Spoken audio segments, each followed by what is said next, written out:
So as we've just heard from our correspondent, the levels of radiation in some spots 80 kilometers away from the plant are 1,000 times higher than normal. Are people there, are they still at risk, do you think?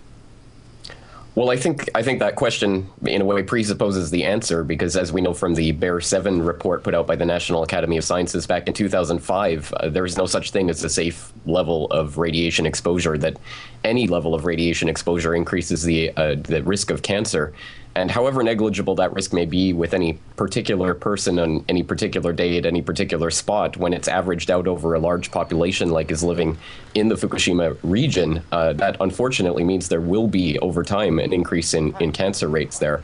And it's really just a question of how many. And at this point, we obviously can't say, because we don't even at this point know the extent of the scope of the radiation danger, but as that report reveals, it's obviously much higher than has been previously supposed. Indeed, much higher than has been reported. But when you're talking about issues of cancer, let's talk about the chemical of strontium. A high concentration of strontium detected in the sea and groundwater near the Fukushima plant. What kind of dangers does it pose in comparison to the leaks that we are already aware of?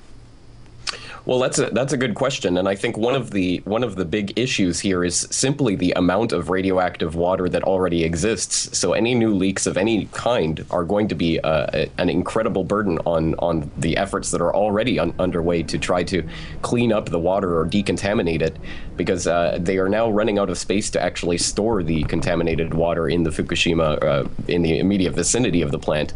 And I believe within 2 weeks they're actually going to run out of space. So they're trying to get a system online for treating the water, but apparently the test for that is going to be pushed back another few days. It's already been pushed back from last Friday, and it's maybe not scheduled to start until Tuesday or Wednesday. So at this point, it's becoming a very grim situation, and any new leaks, I think, will only burden the efforts that are already underway to try to decontaminate the incredible 1,200 tons of contaminated water that are already seeping out per day from that horrible tragedy. Now, as you mentioned, the issue of running out of space, where to store contaminated water and other radioactive materials. 3 months into the crisis, thousands of evacuees are still stuck in crowded temporary shelters. What does the immediate future look like for them at this point?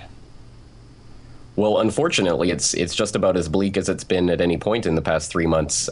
Certainly 3 months in, still living in emergency shelters, and many of them have been relocated several times now, as the schools and places where they were originally staying opened for the new school year back in April, and they were kicked out of various gyms and other facilities that they were using at that time. So it's really quite a grim situation for those who are still evacuees. But even the people who do actually have homes and residences in the area and are in somewhat of a stable condition, they're still unfortunately going to be suffering the effects of this for a long time, as they're dealing with radiation. And the media is telling people here that it's just a question of wearing long sleeves and trying to stay out of the rain if possible. But it's going to be quite a difference to their daily lives, I would imagine. Certainly does seem to sound that the media there could be downplaying the severity of this ongoing tragedy. But you mentioned it being a grim situation. You're in Japan right now. I mean, is there any sense of optimism among the people that an end to the crisis could be approaching?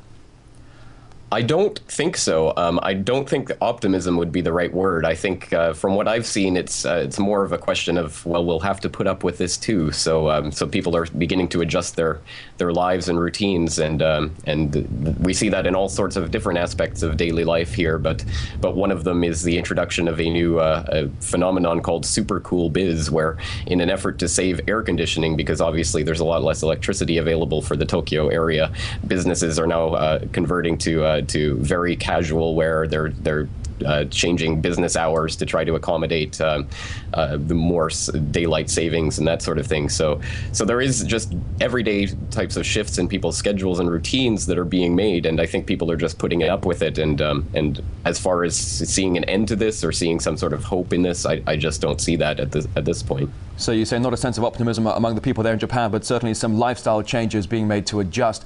James Corbett, journalist and editor of CorbettReport.com. Thank you.